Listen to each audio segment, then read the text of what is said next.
Good morning, welcome back. My today's topic is Mauryan administration. हमें ये पता है कि मौर्यन एम्पायर बहुत वास्ट था। अफगानिस्तान, बलूचिस्तान से लेकर साउथ इंडिया के कॉर्नर तक वो पहुंच गए थे। इस मैप के अंदर जितना भी पिंक पोर्शन आपको दिखाया जा रहा है वो मौर्यन एम्पायर था, जो कि स्प्रेड हुआ था अफ़गानिस्तान, ईस्ट बलूचिस्तान से लेकर साउथ की टेरिटरीज तक। देखिए कितना बड़ा एम्पायर इन्होंने सेटअप किया था, मौर्यन एम्पायर। और ये जो बीच में ब्लैक डॉट्स दिख रहे हैं आपको, वो है तक्षशिला, उज्जैन, स्वर्णगिरी, तोशाली और पाटलिपुत्र, जो कि प्रोविंशियल कैपिटल थी मौर्यन एम्पायर की। तो है ना कितना वास्ट एम्पायर। तो इतने बड़े एम्पायर को एडमिनिस्ट्रेट करना अपने आप में एक चैलेंज था। तो उन्होंने कौन कौन से मेथड्स अपनाए, कौन कौन से एडमिनिस्ट्रेशन लेवल अपनाए, जरा देखते हैं। For the first time in India the centralised governance was established in the Mauryan era. Mauryan के काल में ही क्या हुआ, सेंट्रलाइज्ड गवर्नेंस की शुरुआत इंडिया में हुई। Kautilya designated the 7 part of the states like Raja, Amatya, Janpada, Fortress, Treasury, Army and Friends. Okay, यहाँ पर क्या हुआ, कौटिल्य यानी कि चाणक्य, जो कि चंद्रगुप्त मौर्य के गुरु थे, ठीक है, उन्होंने इतने बड़े एम्पायर को 7 भागों में बांटने की कोशिश करी, जो कि बहुत बड़ा रोल प्ले करेंगे। वो 7 पार्ट ऐसे थे। एक तो खुद raja, capable king, second Amatya means ministers जो किंग की हेल्प करेंगे। नेक्स्ट जनपदा, जनपद क्या सोचता है।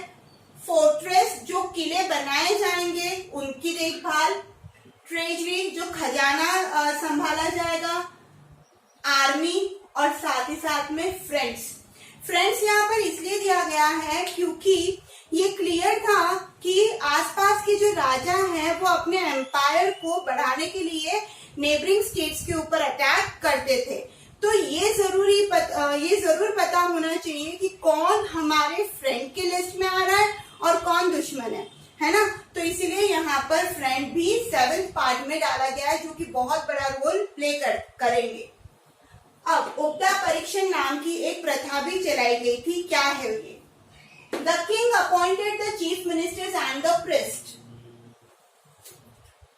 किंग क्या करेगा, चीफ मिनिस्टर और प्रिस्ट यानी पुरोहित को अपॉइंट करेगा, but only after examining their character well. But उनके चरित्र को पूरी तरीके से एग्जामिन किया जाएगा और उसी के बाद उनको अपॉइंटमेंट दिया जाएगा। तो इस प्रोसेस को बोला गया उपधा परीक्षण, उपधा परीक्षण। Clear? There were also cabinet council. अब क्या होता था, इतने बड़े एम्पायर को संभालने के लिए कैबिनेट काउंसिल होना तो बहुत जरूरी है, मंत्री परिषद होना तो बहुत जरूरी था। तो वो भी, ये सिस्टम भी यहाँ पर एडॉप्ट किया गया है। अगर मैं इंट्रोडक्शन की बात करूं तो कुछ बातें आपको ध्यान में रखनी है। पहला, first time centralised governance Mauryan era में किया गया। सेकेंडली, कौटिल्य ने 7 पार्ट्स के अंदर स्टेट को डिवाइड किया, that are raja, Amatya, Janapada, fortress, treasury, army and friends. फिर उपदा परीक्षण मतलब ऐसा प्रोसेस जिसमें अपॉइंटमेंट से पहले मिनिस्टर और प्रिस्ट के अपॉइंटमेंट से पहले उनको एग्जामिन किया जाएगा और यहाँ पर कैबिनेट काउंसिल भी फॉर्म की गई। क्लियर? अब मौर्यन एडमिनिस्ट्रेशन के कुछ पार्ट में डिवाइड किया गया, that is central administration, provincial administration, municipal administration, military administration and judicial administration और सिस्टम। अब फर्स्ट हम देखने जा रहे हैं central administration. In economics Kautilya के द्वारा लिखी गई बुक का नाम है, जिसको अर्थशास्त्र भी बोला जाता है। 18 parts are mentioned which were called as श्रेणी। क्या हुआ, इकोनॉमिक्स की बुक के रिकॉर्ड के हिसाब से ये बोला गया कि मौर्यन एम्पायर को 18 पार्ट्स में डिपार्टमेंट में डिवाइड किया गया था, जिसको श्रेणी बोला जाता था, जिसको अपन इन हिंदी बोल सकते हैं श्रेणी। ठीक है। द प्रेसिडेंट ऑफ श्रेणी वॉज कॉल्ड महामात्रा। अब ये जो श्रेणी होती थी, उनके जो हेड होते थे, प्रेसिडेंट होते थे, उनको महामात्रा के नाम से जाना जाता था। द मोस्ट इंपॉर्टेंट श्रेणी were minister, priest, commander and prince. अब श्रेणी को यहाँ पर तीर्थ भी बोला जाता था। तो कुछ इंपॉर्टेंट तीर्थ यहाँ पर थे, जैसे कि मिनिस्टर, मंत्री, प्रिस्ट, पुरोहित, कमांडर, सेनापति एंड प्रिंस मतलब युवराज। अब है ना, आपने अगर कभी पुराने सीरियल देखे हैं, रामायण, महाभारत, तो आपने देखा होगा कि राजा के साथ हमेशा मंत्री तो होते थे, महामंत्री और ये सब होते थे, बट पुरोहित यानी प्रिस्ट भी होते थे, जिसको हम कह सकते हैं कि संत, जिनको वेदों का ज्ञान था, क्या अच्छा क्या बुरा धर्म के अनुसार वो राजा को गाइड करते थे। तो याद रखिएगा कि प्रिस्ट हमेशा एक इम्पोर्टेंट पार्ट रहा है। जितनी इज्जत मिनिस्टर को दी जाती थी, उससे कहीं गुना इज्जत प्रिस्ट की बातों को दी जाती थी, क्योंकि वो धर्म की बातें, वेदों की बातें राजा को बताते थे और उसी के अकॉर्डिंग राजा क्या करते थे, डिसीजन लेते थे। ठीक है। अब हमारे कुछ इंपॉर्टेंट मिनिस्टर्स जो अपॉइंट किए जाते थे राजा के द्वारा, पहला है समर्था। अब क्या है Samaharta? The chief revenue collector. आपको ये पता है कि चाहे 2020 हो, चाहे 15 सेंचुरी हो, चाहे 12 सेंचुरी हो, चाहे 10 सेंचुरी हो, टैक्स हमेशा से जनता को देना पड़ा है। चाहे वो प्रोड्यूस के ऊपर हो, एग्रीकल्चर प्रोड्यूस के ऊपर हो, चाहे वो सैलरी या फिर इनकम के अकॉर्डिंग हो। तो उस जमाने में भी समर्था नाम का एक मिनिस्टर अपॉइंट किया गया था, जिसका मेन काम क्या था? रेवेन्यू कलेक्ट करना, टैक्स कलेक्ट करना। He had control over the expenditure of revenue as well. अब कितना रेवेन्यू आ रहा है उसका ध्यान रखना, फिर कितना पैसा राजा के द्वारा यूज किया जा रहा है सामाजिक कल्याण के कामों में। खजाने में कितना पैसा है, कितना इनकम आ रहा है, कितना एक्सपेंडिचर हो रहा है, ये सब ध्यान रखने का काम किसका था? समर्था। Clear? He had to keep the details of the budget. Budget के डिटेल्स वो ही रखते थे and prepare the annual budget, और एनुअल बजट का भी वो हिसाब बनाकर देते थे कि इस साल इतनी इनकम हुई और रोड बनाई या नहर बनाई या खुदवाई या ये करवाया, कुएं खुदवाए, मंदिर बनवाए, महल बनवाए, तो उसमें लगने वाला सारा हिसाब किताब वो ही मेंशन करते थे राजा को। तो सबसे पहले आते हैं हमारे समर्था टॉप पे। Clear? Second, the Sannidhata. The Sannidhata treasury head. Treasury head मतलब आपको पता है कि खजाना सबके पास होता था, राजा महाराजाओं के पास, क्योंकि इतनी बड़ी सेना होती थी, तो उनको सब उनका रहना सहना, उनके वीपन्स, उनके कॉस्ट्यूम्स, ठीक है, तो खजाना वो हमेशा मेंटेन करते थे, क्योंकि मुसीबत के समय खजाने का ही इस्तेमाल किया जाता था। तो ऐसे में जो ट्रेजरी यानी खजाने के जो हेड होते थे, खजांची, उनको यहाँ पर बोला गया है सानिधता। क्लियर? साथ ही साथ में ही is officer incharge of store. वो स्टोर के भी क्या होते थे? ऑफिशियल इंचार्ज होते थे। आई होप दोनों ही पॉइंट क्लियर हो गए होंगे। ठीक है। इन इकोनॉमिक्स, इकोनॉमिक्स मतलब मैंने बोला था कि ये कौटिल्य के द्वारा लिखी हुई बुक का नाम है। इन इंग्लिश इकोनॉमिक्स बोला गया है, और इन हिंदी क्या बोला गया है मुझे कमेंट करिएगा, मैंने बता दिया है इस वीडियो में, तो कमेंट में। 26 heads of the department were mentioned. 26 अलग अलग डिपार्टमेंट बनाए गए थे, जिसमें से कुछ इस प्रकार है। ट्रेजरर, जिसको बोला जाता था कोषाध्यक्ष, फिर सीताध्यक्ष मतलब एग्रीकल्चर, है ना, उसका भी एक हेड होता था, कितना अनाज, कौन सा अनाज कितनी मात्रा में हमारे स्टेट में उगाया गया है उसका ध्यान रखने के लिए। फिर पंड्याध्यक्ष, पंड्या बिजनेसमैन, ठीक है, तो बिजनेस। सूत्राध्यक्ष, सूत्र मतलब धागा, तो weaving and knitting, clear. Mudradhyaksha, Mudradhyaksha means coin, ठीक है। बंधनागाराध्यक्ष, बंधनागाराध्यक्ष मतलब जो कैद खाने होते थे, मतलब हर चीज के क्या होते थे, इंचार्ज होते थे। तो याद रखिएगा कि according to the economics there were 26 heads. आपको पता है ना, आप जब कोई भी कॉम्पिटिटिव एग्जाम देते हो तो छोटे छोटे क्वेश्चंस बड़े परेशान करते हैं, तो इसीलिए जरा ध्यान से सुनिएगा, ये बहुत इंपॉर्टेंट पोर्शन है जो कि अक्सर पूछा जाता है। तो how many department, 26 departments, okay, etcetera etcetera. अब ये तो हो गए बड़े बड़े अध्यक्ष। छोटे लेवल पे क्या होता था, low level employees are in the control of युक्त एंड उपयुक्त।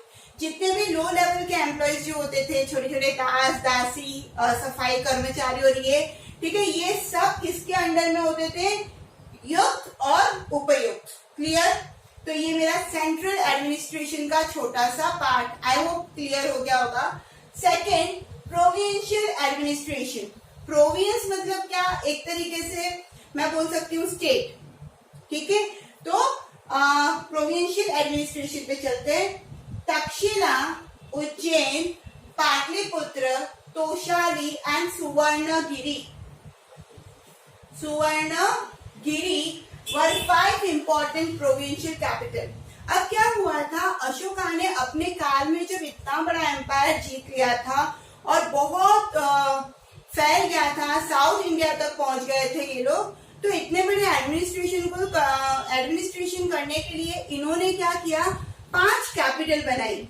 कौन कौन सी, तक्षशिला, उज्जैन, पाटलिपुत्र, तोशाली, सवर्णगिरी, ये 5 इंपॉर्टेंट प्रोविंशियल कैपिटल थी मौर्यन एम्पायर की।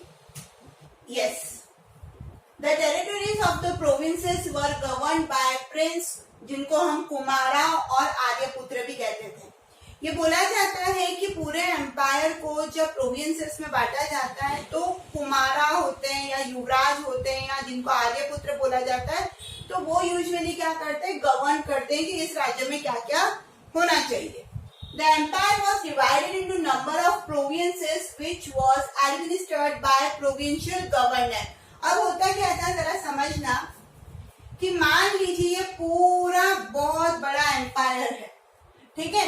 अब इस एम्पायर को अलग अलग प्रोविंसेस में बांटा गया, जैसे ए, बी, सी, ये डी, ये ई, एफ, जी, एच, ठीक है। अब ये जो होते थे, नो डाउट जो युवराज होते थे, जो कुमार होते थे, वो इनको गवर्न करते थे, बट वो एक गवर्नर को अपॉइंट करते थे, प्रोविंशियल गवर्नर को अपॉइंट करते थे, जो क्या करते थे, इस एरिया के अपने अपने एरिया के जो प्रोविंशियल गवर्नर्स होते हैं वो अपने अपने एरिया में एडमिनिस्ट्रेशन करते हैं।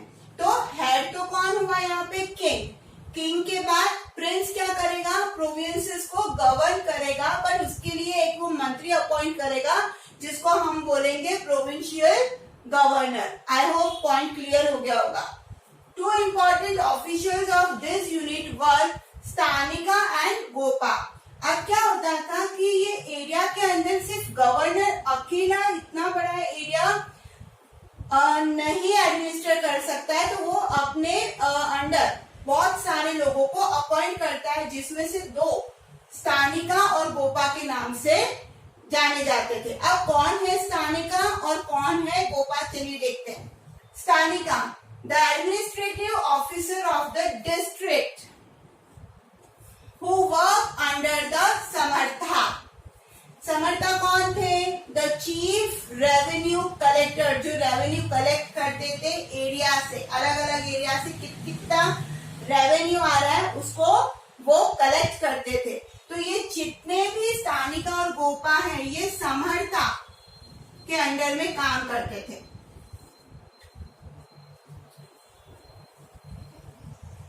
स्थानिका आ गया, इसमें गोपा आ गया, ठीक है। स्थानिका क्या होते थे, डिस्ट्रिक्ट ऑफिसर, जो डिस्ट्रिक्ट को संभालते थे।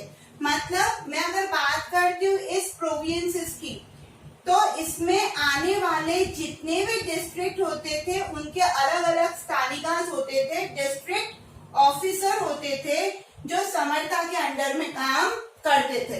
क्लियर?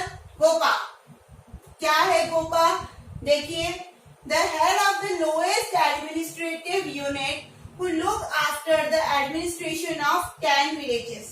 अब स्थानिका क्या करता था? डिस्ट्रिक्ट को डिस्ट्रिक्ट हेड होता था, राइट? तो उस डिस्ट्रिक्ट के अंदर आने वाले गांवों में, छोटे छोटे जो गांव होते हैं, उन गांवों के 10 ग्रुप को मिलाकर एक गोपा अपॉइंट किया जाता था। ठीक है, मतलब 10 गांव आ गए तो एक गोपा। गोपा क्या करेगा? स्थानिक के नीचे काम करेगा। स्थानिक किसके नीचे काम करेगा? समर्था के नीचे। क्लियर? अब एक और पोस्ट यहाँ पर दी गई है, प्रदेष्ट्री। प्रदेष्ट्री who used to check the works of local, private and village officials। ये सिर्फ क्या करता था? चेक करता था। किसको? कि ये जो जितने भी छोटे छोटे एडमिनिस्ट्रेशन के जो ऑफिसर्स हैं वो अपना काम सही से कर रहे हैं या नहीं कर रहे हैं। ये भी समर्था के नीचे ही काम करते थे। मतलब मैं ये बोल सकती हूँ समर्था हेड रहा है, उसके बाद सानिध्ता, स्थानिक, गोपा, प्रदेष्ट्री, ये सब समर्था के नीचे काम करते थे। आई होप वीडियो थोड़ा सा क्लियर हो गया होगा। ऐसे ही समझते रहिए, पढ़ते रहिए social studies with Sangeeta. Thank you so much.